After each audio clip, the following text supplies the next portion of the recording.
Hey everyone, welcome back to my channel. तो आज जो है मैं बस रिवीजन पे फोकस कर रही हूँ।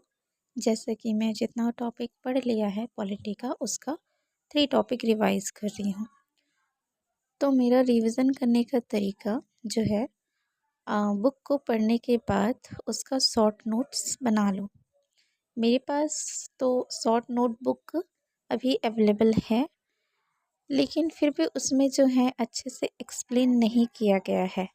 तो मैं जो है क्या करती हूँ, जो एम लक्ष्मीकांत की जो बुक है, उसमें से जो पॉइंट पॉइंट है जो बुक में नहीं है शॉर्ट में, मैं उसे नोट डाउन करके वहीं पे नोट कर लेती हूँ।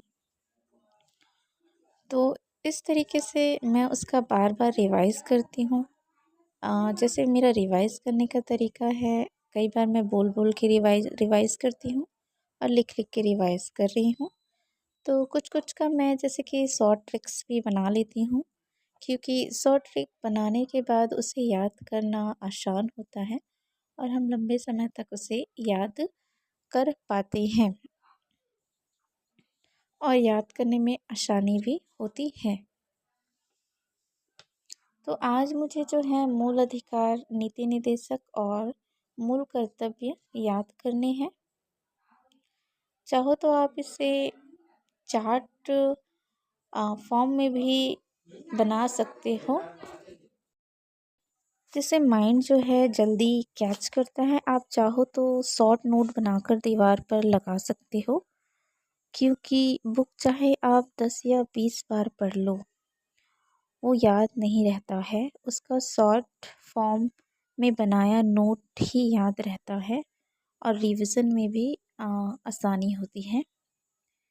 आप पढ़ने का तरीका ऐसा होना चाहिए कि अगर हम आज पढ़ रहे हैं और उसे कुछ दिन बाद ना पढ़ें, जैसे कि 2-3 दिन अगर ना पढ़ें या हफ्ता भर ना पढ़ें, तो हम उस टॉपिक को या फिर उसको भूल जाते हैं। लेकिन हमें लंबे समय तक याद रखने के लिए 3 दिन, हफ्ते भर में इस तरीके से हमें पढ़ा हुआ टॉपिक को रिवाइज करना चाहिए। तो पढ़ा हुआ टॉपिक को जो है रिवाइज करना चाहिए।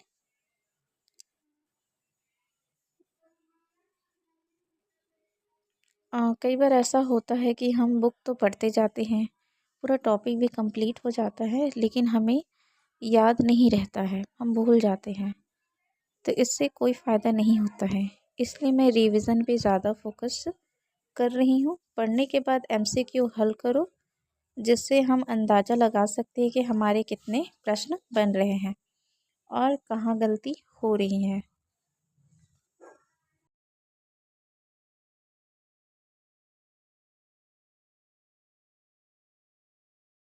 फिर जो है चाय पीने का टाइम हो गया था, तो चलो चाय जो है बनाते हैं।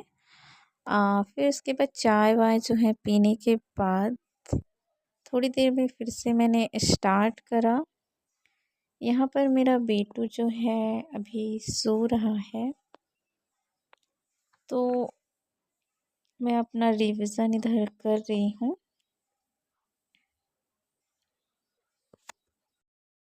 सोते टाइम जो है पढ़ाई और अच्छे से होती है, क्योंकि उस टाइम जो है बच्चा जो है मेरा 2 घंटे या फिर 1.5 घंटे करीब तो सोता ही है।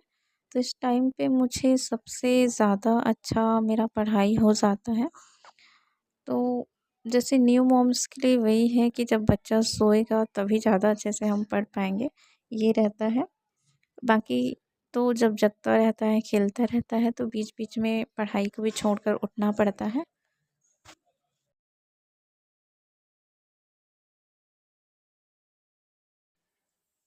अब मेरा बेटा जो है उठ गया है, फिर मैंने उसका मालिश करा, क्योंकि बेबी को अच्छे से मालिश करना बहुत ज़रूरी है। फिर अच्छे से वो मालिश कराया, अच्छे से उसका एक्सरसाइज किया, ताकि उसके हाथ पैर अच्छे से मालिश हो सके, जल्दी से चल सके। मेरा बेटू का जो एक्टिविटी है वो बढ़ रहा है, धीरे धीरे वो अब सीख रहा है बहुत कुछ। फिर जो अच्छे से मालिश करने के बाद जो है वो सो गया था।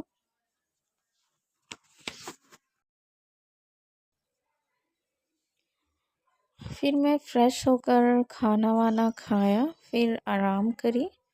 उसके बाद जो है फिर से मैं अपनी पढ़ाई स्टार्ट करी। तो मेरा वही बोल बोल कर रिवाइज़ कर रही थी। अभी तक तो इतना टाइम मिल जा रहा है क्योंकि यहाँ बहुत लोग हैं। अब जब मैं अपनी ससुराल जाऊँगी तो थोड़ा दिक्कत ज़्यादा हो सकता है क्योंकि मैं अभी अपने मायके में हूँ। क्योंकि वहाँ ज़्यादा लोग नहीं हैं, वहाँ घर के काम के साथ मुझे अपने बाबू को भी देखना रहेगा। अब मेरा बाबू जो है 4 मंथ का हो जाएगा। अब उसकी एक्टिविटी जो है बढ़ रही है, तो उसका ज़्यादा केयर की ज़रूरत है। इस बीच अपनी जो स्टडी है उसे फ़ास्ट करने के बजाय भले ही मैं स्लो कर रही हूँ, पर अच्छे से चलता रहे क्योंकि इस बार मुझे जो है मेंस देना है। और इस बार मैंने मन बना लिया है कि मेरे लिए सबसे बड़ा मोटिवेशनल मेरा बच्चा है। मुझे एक पोस्टर चाहिए, बस मेहनत करनी है और अपनी जो है उस मंजिल तक जानी है और अपनी पहचान बनानी है। तो मिलते हैं नेक्स्ट व्लॉग में।